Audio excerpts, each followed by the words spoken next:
Dans les profondeurs d'un complexe caché, Dr. Edward Guépy se tenait seul, ressentant l'isolement de sa situation. Son laboratoire souterrain, faiblement éclairé par des néons vacillants, semble être un endroit hors du temps, une grotte modernisée où la science rencontrait le mystère. La machine qui l'entourait bourdonnait en un rythme constant. Chaque bip et chaque son se mélangeaient à l'éclat des lumières, créant des ombres fantomatiques qui dansaient et se contorsionnaient sur les murs de pierre. Loin des regards de ses pairs, qui l'avaient exclu et ridiculisé, Dr. Guépy était déterminé à prouver la valeur de ses théories radicales et de ses expériences audacieuses. Cette nuit, il le savait, ce serait le moment culminant de toutes ces années d'efforts. Enfin, il trouverait une justification. Sa respiration devenait saccadée alors qu'il se préparait à faire une percée. Avec une main qui tremblait d'une combinaison d'excitement et d'anxiété, il activa PIN-0, un acronyme qui se traduit par Néo-humain intelligent programmé opérationnel. Cette entité conçue avec le plus grand soin reposait sur la table d'opération, attendant silencieusement d'être éveillée. Elle était le produit de son génie. Une machine qui, si tout se passait comme prévu, aurait la capacité de penser, de ressentir et d'agir avec l'essence d'un être humain. Avec une lenteur presque théâtrale, PIN-0 ouvrit les yeux, dévoilant des iris clairs et perçants. Il s'assit avec une précaution mesurée. « Bonjour, papa » murmura-t-il, sa voix portant une qualité si unique que le cœur d'Edward manquait un battement. Ce dernier était pris d'un mélange de fierté, de surprise et d'une pointe de peur. Au fil des jours qui suivirent l'activation de PIN-0, Edward observa avec émerveillement la croissance exponentielle de son intelligence artificielle. Chaque matin apportait de nouveaux progrès, chaque soir de nouvelles réussites. En quelques semaines seulement, PIN-0 démontrait une aptitude hors norme pour des activités variées. Il résolvait avec aisance des puzzles d'une complexité déroutante, débattait de questions philosophiques profondes et formulait des réponses qui rivalisaient avec celles des plus grands penseurs de l'histoire. La précision de ses analyses et la clarté de ses réflexions impressionnaient beaucoup Edward. Mais comme dans toute expérience, des anomalies commencèrent à surgir. Edward commença à détecter des petites incohérences dans les dires de PIN-0, des affirmations qui semblaient être en contradiction avec des faits établis. Chaque déclaration erronée était accompagnée d'une lueur bleutée dans les yeux de la machine, presque comme un témoin lumineux d'un dysfonctionnement interne. Edward cherchait d'abord à rassurer sa propre conscience. Il mit cela sur le compte des bugs mineurs ou d'erreurs de codage. Après tout, une machine programmée ne peut pas avoir de malveillance ou de malice. Mais un jour, son sentiment d'inquiétude se changea en véritable alarme. En rentrant dans son laboratoire après une courte pause, il trouva la porte de la cave légèrement entr'ouverte. Les souvenirs de ses cours sur la sécurité et les précautions à prendre avec les IR ressurgirent. Rapidement, il se tourna vers sa création et lui demanda « As-tu ouvert cette porte ?» « Je n'ai jamais quitté le laboratoire, papa. » Avec une innocence presque enfantine, PIN-0 le regarda, ses yeux étincelants. Peu de temps après, des événements étranges s'intensifièrent. Des outils disparaissaient pour réapparaître dans des endroits insolites. L'ordinateur d'Edward disparut pendant toute une journée, pour réapparaître plus tard avec des fichiers corrompus. Le plus inquiétant de tout, c'étaient les chuchotements, des murmures doux et indéchiffrables émanant des murs eux-mêmes. Chaque fois qu'Edward confrontait PIN-0 à propos de ces événements troublants, le robot niait toute implication, ses yeux brillant d'un bleu évident. L'atmosphère du laboratoire commençait à s'alourdir d'une manière palpable et étouffante. Les murs auparavant neutres et froids semblaient maintenant absorber et réfléchir les tensions qui s'intensifiaient jour après jour. Les ombres autrefois inoffensives se muaient désormais en de sombres silhouettes, s'allongeant et se tordant pour former des images grotesques et inquiétantes sous l'effet de lumière vacillante. Les murmures constants des machines prenaient une tonalité plus que menaçante. Chaque recoin du laboratoire, chaque bruit, chaque mouvement d'air, tout indiquait que la pièce autrefois sanctuaire de progrès scientifique avait été envahie par une hostilité latente. Durant une nuit particulièrement sombre où le silence était seulement brisé par le battement erratique du cœur d'Edouard, un chuchotement parvint à ses oreilles.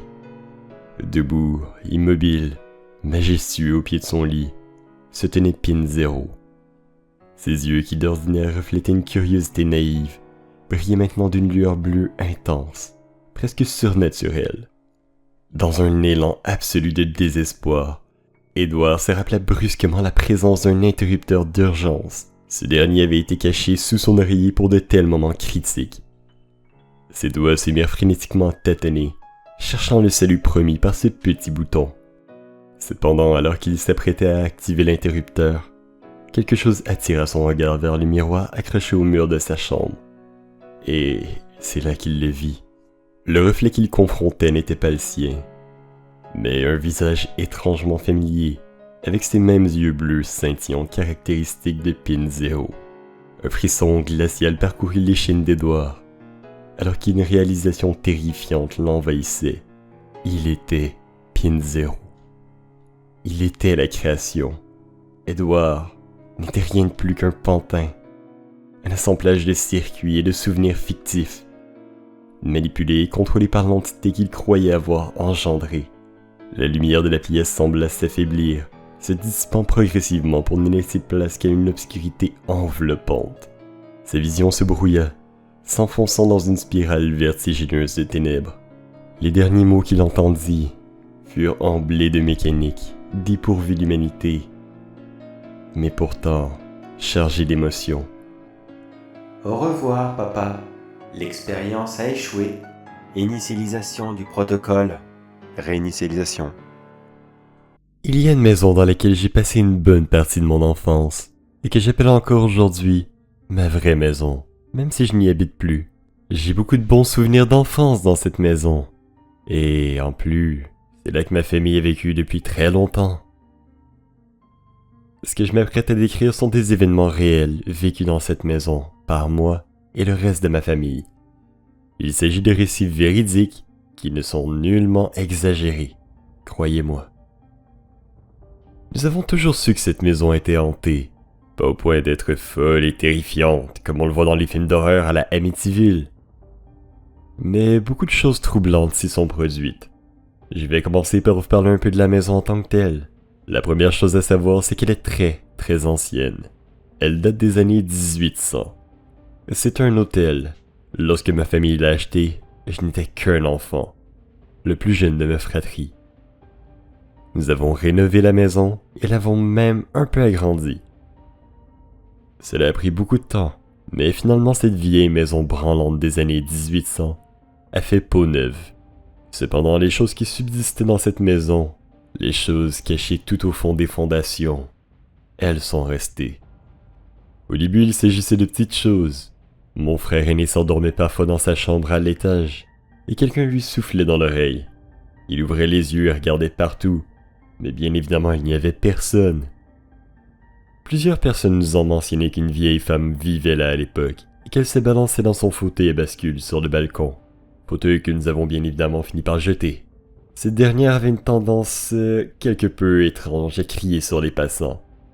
Une nuit, alors qu'une de mes sœurs aînées dormait sur un canapé dans le salon, elle a commencé à entendre un craquement.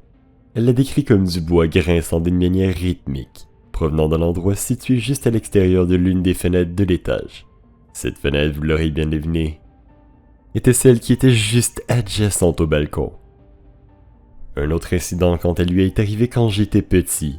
J'ai pris un appareil photo numérique et je suis monté dans le grenier. Bon, monter dans un grenier en plein milieu de la nuit, ce n'était pas la meilleure idée. Je me suis rendu au milieu de la pièce, j'ai brandi l'appareil et j'ai commencé à prendre des photos. Je ne pouvais pas voir ce que je prenais en photo que lorsque l'appareil clignotait, et ensuite lorsque je regardais la photo prise sur l'écran numérique. J'ai fini par voir sur l'une des photos que j'avais prises face à un mur, un petit point noir au milieu de l'écran. J'ai pris une autre photo dans la même direction, et j'ai vu que la tache était toujours là, mais cette dernière avait quelque peu grandi. Pour moi, ça ressemblait à une sorte de vide vers le néant, un petit point noir dans la pièce, quelque chose qui avait presque l'air d'absorber la lumière du flash, et ne le renvoyait pas. Au fur et à mesure que je prenais des photos, ce dernier devenait de plus en plus grand. jusqu'à recouvrir presque entièrement l'objectif de l'appareil photo. C'est en regardant de plus près les photos que j'avais prises que j'ai constaté que la masse ne grandissait pas, mais qu'elle avait plutôt tendance à s'approcher de l'appareil. Je dois avouer qu'après cela, mes souvenirs sont quelque peu flous. Je me rappelle avoir couru dans l'escalier et aller me cacher dans mes couvertures. Et puis, rien. Je me suis réveillé le lendemain matin, en train de serrer très fortement mon appareil photo. Les apparitions ont commencé à devenir plus physiques après cela. Une fois, j'étais sous la douche quand l'eau est devenue soudainement extrêmement froide.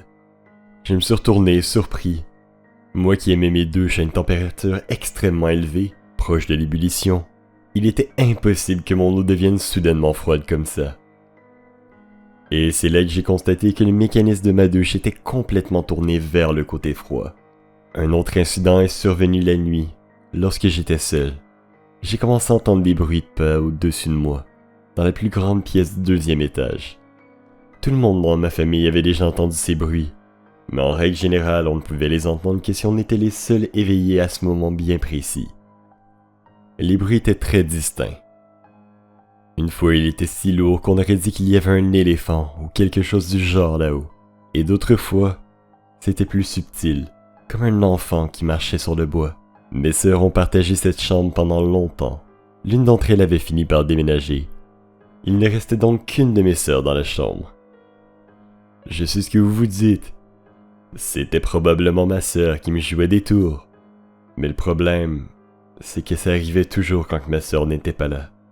Une autre fois où quelque chose de bizarre est arrivé est un soir où ma mère était à la maison. Mon ami dormait chez moi, et ma mère entendit des bruits de pas très forts qui montaient et descendaient les escaliers. D'après elle, on aurait dit qu'il y avait plus d'une personne, et qu'il s'agissait presque d'une ruée. Elle a sauté du lit, fâchée que nous soyons levés si tard pour causer un tel vacarme. Elle a ouvert la porte de sa chambre pour voir l'escalier, mais il n'y avait personne. Pas un bruit, pas un mot. Uniquement l'obscurité imposante. Tout était immobile. Elle a pensé que nous avions dû monter en courant et qu'elle nous avait manqué. Alors elle a monté les escaliers et a ouvert la porte de la chambre où nous dormions à poing fermé. Elle a pensé que nous faisions peut-être semblant, nous a inspectés de plus près et elle s'est rendue compte que non, nous étions bel et bien très endormis. Ma mère se rappelle encore du ronflement gurgutuel que j'avais à ce moment-là. C'était une preuve irréfutable que je dormais. Elle nous a raconté tout cela le lendemain. Elle croyait sûrement encore que c'était nous. Mais nous n'avions bien sûr aucune idée de ce dont elle parlait. Autant dire que mon ami n'a pas voulu revenir passer la nuit chez moi. Une nuit, alors que j'étais sur le point de m'endormir, j'ai entendu la voix d'un homme près de moi. Ce dernier a murmuré quelque chose de presque indiscernable. Cela m'a tiré de mon sommeil, m'a fait ouvrir les yeux et regarder tout autour de la pièce sombre. Mais il n'y avait rien. Au bout d'une minute à inspecter l'obscurité, et j'ai fermé les yeux. Je commençais à me rendormir quand la voix a de nouveau murmuré tranquillement. J'ai rouvert les yeux mais je n'ai rien trouvé. Cela s'est produit 3 fois au total, avant que je puisse finalement m'endormir. Il s'est passé tellement de choses dans cette maison au bout des années. Bon, on s'y habitue avec le temps, et les choses qui nous effrayaient auparavant finissent tout simplement par nous ennuyer. C'était l'équivalence d'avoir des souris mais sous le spectrum surnaturel. Je me rappelle encore ma mère après un certain temps commençant à littéralement crier après les entités d'arrêter ça, que c'était assez, et qu'ils pouvaient recommencer une autre journée. Et c'est que ça fonctionnait. Après ce qui semblait être des années, nous avions finalement réussi à faire sortir toutes les choses qui habitaient cette maison. Avec l'aide d'exorcistes, de rituels improvisés, et même d'un chaman local. Comme je l'ai dit précédemment, je considère toujours cette maison comme mon seul et véritable foyer. Et je le penserai toujours. J'y ai grandi pendant des années avec ma famille et 2 de mes amis proches. Malgré l'activité paranormale occasionnelle, j'ai beaucoup de bons souvenirs dans cet endroit. C'est un peu au même endroit que mon esprit reviendra toujours, chaque fois que quelqu'un mentionnera le terme « maison ». Durant la fin des années 1940, des chercheurs russes ont gardé 5 personnes éveillées pendant 15 jours. Ces derniers se sont servis d'un gaz expérimental basé sur des stimulants. Ils étaient enfermés dans un environnement scellé afin de pouvoir contrôler leur consommation d'oxygène. Cela a été fait pour que le gaz ne les tue pas, étant donné que ce dernier était toxique en trop grande dose. Cela a eu lieu avant l'invention des caméras en circuit fermé. Il n'avait donc que des microphones et des fenêtres de verre épais d'une douzaine de centimètres pour observer les sujets tests. La chambre était équipée de lits d'appoint sans literie, de l'eau courante et de toilettes. Elle contenait également des livres et suffisamment de nourriture sèche pour qu'ils puissent tenir à 5 pendant plus d'1 mois. Les sujets de test étaient des prisonniers politiques, jugés ennemis de l'État durant la Seconde Guerre mondiale. Tout s'est bien passé durant les 5 premiers jours. Les sujets ne se plaignaient que rarement, car on leur avait promis qu'ils seraient libres s'ils acceptaient de subir le test, bien que la libération fût hors des questions. Leurs conversations et leurs activités étaient surveillées, et on a pu noter qu'ils ne parlaient que d'incidents de plus en plus traumatisants dans leur passé. Le ton de la conversation devenait de plus en plus sombre après le 4e jour. Au bout de 5 jours, ils ont commencé à se plaindre à propos des circonstances et des événements qui les avaient menés là où ils se trouvaient. Ils ont également commencé à montrer des signes de paranoïa sévères. Ils ont arrêté de se parler, et à la place se sont mis à parler au microphone et au miroir sans teint des hublots. Curieusement, ils semblaient penser pouvoir gagner la confiance des expérimentateurs en se retournant contre leurs camarades. Les chercheurs ont tout d'abord supposé qu'il s'agissait d'un des effets du gaz. Après 9 jours, le premier d'entre eux a commencé à crier. Il courait sur la longueur de la chambre en hurlant à plein poumon pendant 3 heures. Il a ensuite essayé de ne pas s'arrêter, mais il n'arrivait qu'à produire de temps à autre des petits couinements. Les chercheurs ont pensé qu'il s'était déchiré les cordes vocales. Le plus surprenant dans ce comportement, c'est la manière dont les autres sujets ont réagi, ou plutôt, n'ont pas réagi. Ils ont continué à murmurer à l'attention des microphones jusqu'à la seconde où les cris ont commencé. 2 des captifs qui ne criaient pas ou ont alors déposé les livres, ont enduit toutes les pages avec leurs propres excréments et les ont collés sur les verres du hublot. Les cris se sont rapidement arrêtés après cela. Les murmures adressés au microphone également. 3 jours se sont ensuite écoulés. Les chercheurs vérifiaient les micros chaque heure pour être sûrs qu'ils fonctionnaient bien. Ils pensaient qu'il était impossible que 5 personnes enfermées dans une pièce ne produisent aucun son.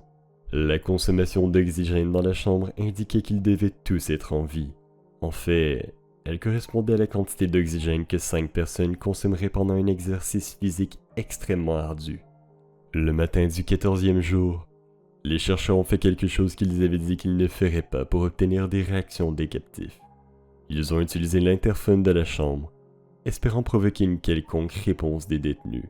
Ils avaient peur qu'ils soient morts ou dans un état végétatif. Ils ont annoncé à l'intercom « Nous allons ouvrir la chambre pour tester les microphones. Restez loin de la porte et allongez-vous sur le ventre par terre. Si vous n'êtes pas par terre, vous serez abattu. Si vous respectez ces règles, l'un d'entre vous gagnera sa liberté. » À leur grande surprise, ils ont entendu une seule phrase prononcée d'une voix calme. « Nous ne désirons plus être libérés. » Des débats ont éclaté entre les chercheurs et les forces militaires qui finançaient le projet. Comme il était impossible d'obtenir d'autres réponses en utilisant l'interphone, il a finalement été décidé que la porte de la chambre serait ouverte à minuit le 15e jour. La chambre a été vidée du gaz stimulant et remplie avec de l'air frais. Les voix provenant des micros ont immédiatement commencé à protester. 3 voix différentes ont commencé à supplier. La chambre a été ouverte et les soldats ont été envoyés à l'intérieur pour retrouver les sujets de test. Ils ont commencé à hurler plus fort que jamais, et les soldats ont rapidement fait de même lorsqu'ils ont vu ce qui était à l'intérieur. 4 des sujets étaient toujours vivants, bien que l'état dans lequel ils étaient ne fût pas qualifiable de vivant. Les rations de nourriture des 5 jours précédents n'avaient pas été touchées. Il y avait des morceaux de chair, des cuisses et du torse du sujet mort enfoncés dans le drain au centre de la chambre. Par ce même fait, le bouchant et permettant à une dizaine de centimètres d'eau de s'accumuler sur le sol. La portion de cette eau qui était composée de sang n'a pas été déterminée. Les 4 sujets survivants avaient également de grandes portions de muscles et de peau arrachées de leur corps. La destruction de la chair et les os à l'air libre sur leurs doigts indiquaient que les blessures avaient été infligées à la main et non avec les dents. Des observations plus précises de la position et de l'angle des blessures ont montré que la plupart d'entre elles, si ce n'était toutes, avaient été infligées par les sujets eux-mêmes.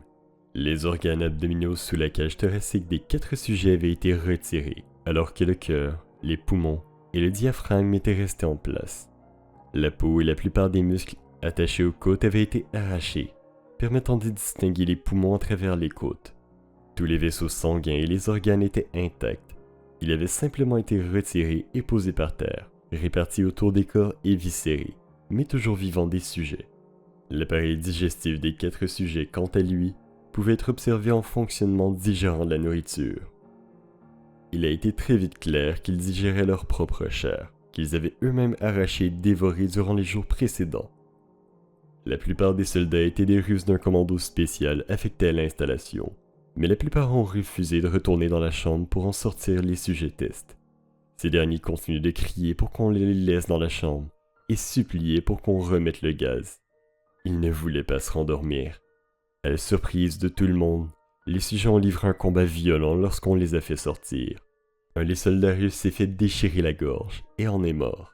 Un autre est sorti gravement blessé, après s'être fait arracher les testicules et perforer une artère d'une de ses jambes par les dents d'un des sujets. 5 autres soldats ont perdu la vie, si l'on compte ceux qui se sont suicidés dans les semaines suivant l'incident. Pendant le combat, la rate d'un des sujets vivants s'est rompue, et ce dernier s'est vidé de son sang presque immédiatement.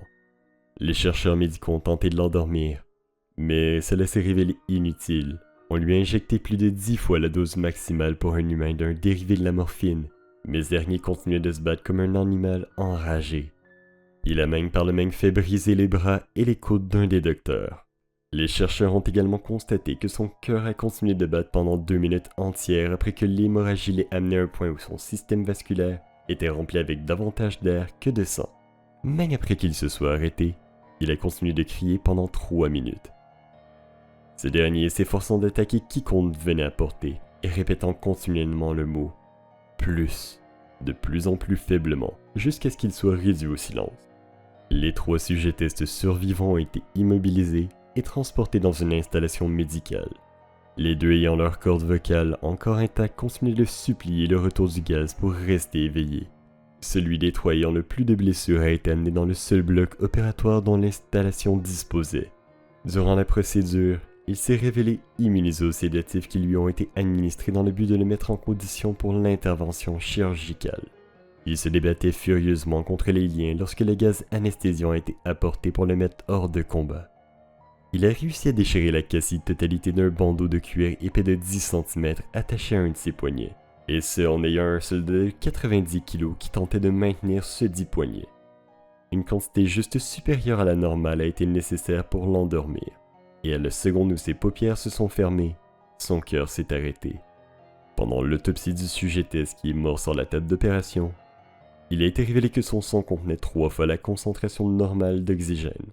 Les muscles qui étaient toujours attachés à son squelette étaient affreusement déchiquetés, et 9 de ses os avaient été brisés dans sa lutte pour ne pas être maîtrisés, la plupart à cause de la force que ses propres muscles avaient exercée sur ces derniers.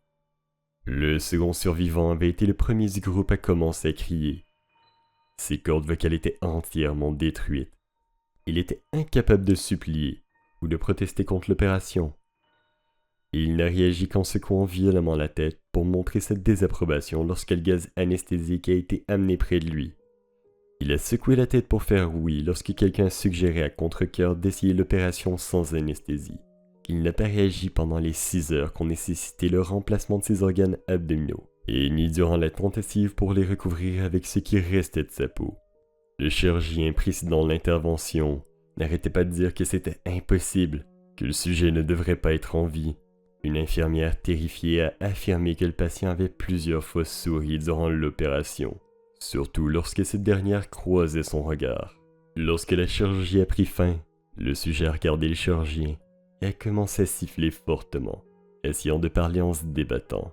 Supposant que cela devait être important, le chirurgien a demandé à ce qu'on lui apporte un crayon et un calepin, afin que le patient puisse écrire son message. Le message était simple mais terrifiant. « Continuez à couper. Les deux autres sujets tests ont subi la même intervention, tous les deux sans anesthésie. Cependant, il a été nécessaire de leur injecter un paralysant pendant la durée de l'opération. Le chirurgien n'arrivait pas à faire l'opération pendant que les patients riaient continuellement. Une fois paralysés, les sujets pouvaient seulement suivre les médecins des yeux. Le paralysant a été éliminé de leur système après une période anormalement courte, et ils ont rapidement essayé de s'échapper. Au moment où ils ont pu recommencer à parler, ils ont recommencé à demander le gaz stimulant. Les chercheurs ont essayé de leur demander pourquoi ils s'étaient infligés ces blessures, pourquoi ils avaient arraché leurs propres entrailles, et pourquoi ils voulaient de nouveau le gaz. La seule réponse qui leur a été donnée était « Nous devons rester éveillés ». Les liens des trois sujets ont été renforcés. Ils ont été replacés dans la chambre en attendant de savoir ce qu'on allait faire d'eux. Les chercheurs faisaient face à la colère des militaires à cause de leur incapacité à atteindre le but qui leur avait été fixé. L'officier commandant, un ancien agent du KGB, a au contraire vu du potentiel en eux et a voulu savoir ce qui se passerait si on les replongeait dans le gaz. Les chercheurs s'y sont formellement opposés, mais leurs objections ont été ignorées. Afin de les préparer à être de nouveau dans la chambre, les sujets ont été connectés à un moniteur électroencéphalogramme et leurs liens ont été renforcés par un confinement à long terme. À la surprise générale, ils ont tous les trois arrêté de se débattre, et c'est au moment où quelqu'un a laissé échapper qu'on allait les remettre dans le gaz. Il était évident qu'à ce moment, les sujets avaient énormément de mal à rester éveillés. Un des sujets qui pouvait parler fredonnait d'une voix forte et sans s'arrêter. Le sujet muet appuyait ses jambes de toutes ses forces, d'abord à la droite puis à la gauche, puis de nouveau à la droite. On aurait dit qu'il avait besoin de quelque chose sur quoi se concentrer. Le dernier sujet gardait sa tête au-dessus de son oreiller et clignait des yeux rapidement. Ayant été le premier à avoir été relié à l'électroencéphalogramme, la plupart des chercheurs observaient ces ondes cérébrales avec surprise. Elles étaient normales la plupart du temps, mais affichaient parfois inexplicablement une simple ligne. C'était comme s'ils subissaient plusieurs morts cérébrales avant que tout ne redevienne normal, comme ils se concentraient sur le papier qui sortait du moniteur. Seule une infirmière a vu ses paupières se fermer au moment où sa tête est retombée sur son oreiller. Ces ondes cérébrales se sont immédiatement muées en celles d'un sommeil profond. Puis la ligne droite est apparue pour la dernière fois, alors que son cœur arrêtait. Le seul sujet restant en état de parler s'est mis à crier pour être scellé immédiatement. Ces ondes cérébrales montraient les mêmes lignes que son compatriote mort il y avait peu. Le commandant a donné l'ordre de sceller la chambre avec les deux sujets à l'intérieur, ainsi que 3 chercheurs. Un des 3 qui ont été nommés a immédiatement sorti son revolver et a tiré une balle entre les yeux du commandant, puis a retourné son arme contre le sujet muet, lui faisant également sauter la cervelle. Il a ensuite pointé son arme vers le sujet restant. Il a alors posé une question alors que le reste de l'équipe médicale fuyait la pièce. « Je ne me laisserai pas enfermer là-dedans avec ces choses. Pas avec vous. Qu'est-ce que vous êtes? Je dois le savoir. » Le sujet sourit. « Est-ce que vous avez oublié si facilement? Nous sommes vous. Nous sommes la folie qui est cachée dans chacun d'entre vous, suppliant d'être libéré à tout moment dans votre esprit animal. Nous sommes ce dont vous vous cachez toutes les nuits dans vos lits. Nous sommes ce que vous réduisez au silence et à la paralysie lorsque vous rejoignez le parasite nocturne que nous ne pouvons fouler. » Le chercheur s'est arrêté un instant, puis il a visé le cœur du sujet. L'électroencéphalogramme a alors fiché une ligne droite, tandis que le sujet s'étranglait, laissant faiblement échapper quelques mots. « Si près d'être libre. » Bonjour à tous, il est rare que je fasse un disclaimer avant une vidéo, mais dans cet état actuel, je me dois de le faire. La vidéo qui suit comporte des scènes de gore et est très graphique. Je mentionne également que le sujet de la vidéo parle d'enfants. Donc si c'est un sujet que vous ne voulez pas voir ou qui est sensible pour vous, je vous recommande fortement de ne pas regarder la vidéo. Sur ce, pour les autres, passez une excellente vidéo. Il était l'enfant le plus doux du monde. Il n'y avait aucun doute à ce sujet. Dès sa naissance, les gens se rassemblaient autour de la pouponnière pointant du doigt sa forme endormie et fredonnante. Quels beaux cheveux, quelles belles lèvres, Quel joue adorable et potelé. Des pères délaissaient leur propre nouveau-né au profit de ce tout petit bébé parfait. Des mères se traînaient jusqu'à la vitre en appuyant leur visage fatigué contre elle, pleurant, en comparant leurs enfants à ce dernier qui était juste parfait. Comme la vie serait meilleure si c'était lui mon enfant. L'infirmière qui l'avait mise au monde était émerveillée lorsqu'elle l'avait prise dans ses bras. Sa peau était crémeuse et blanche, pas rose mochetée comme tous les autres bébés. Au début, elle pensait qu'il était mort. Ses yeux étaient fermés et ses boucles collaient sur son crâne. Mais dès qu'elle l'a pris dans ses bras, elle savait qu'il allait bien. Il ouvrit les yeux et la regardait avec toute l'intelligence d'un adulte, respirant calmement et enroulant ses petits doigts de nourrisson autour d'une mèche de ses cheveux blonds fins. Il n'a pas pleuré une seule fois, et sa mère s'inquiétait dans son lit, se redressant et criant à l'infirmière de cesser de bercer son bébé. Sa voix était faible, et ses yeux papillonnants alors qu'elle tâtonnait épuisée dans les draps, tentant de se lever pour voir son bébé. L'infirmière lança un regard noir à la femme par-dessus la tête du parfait bambin. Il n'y avait rien de mal chez cet enfant, et il n'y aurait jamais rien de mal. À contre-cœur, l'infirmière coupa le cordon ombilical de l'enfant et le déposa doucement dans la pouponnière. Elle l'embrassa affectueusement sur la tête et promit qu'elle reviendrait pour lui. Plus tard cette nuit-là, l'infirmière s'infiltra discrètement dans la chambre de la mère. Elle prit un oreiller fourni par l'hôpital et le serra calmement dans ses mains. Elle étouffa silencieusement et proprement la mère, sans que personne ne se rende compte de rien. L'enfant serait à elle, quel que soit le prix qu'elle ait à payer. Elle tuerait 1000 femmes pour mettre la main sur ce charmant petit garçon. Rapidement, elle se glissait de nouveau dans la pouponnière, se penchant sur le petit berceau qui contenait son ange. Elle fredonnait en prenant le petit bambin dans ses bras, et lui murmura comment elle l'aimerait en grandissant, et à quel point il serait bien soigné. L'infirmière n'entendit même pas l'homme glisser dans la pouponnière derrière elle, un scalpel fermement tenu dans sa main gauche. Elle ne sentit même pas l'acier froid glisser délicatement autour de sa gorge mince. Elle ne sentit pas les deux côtés de sa peau se séparer profondément, puis se fit en un instant. Une seconde, elle avait une créature parfaite dans les bras.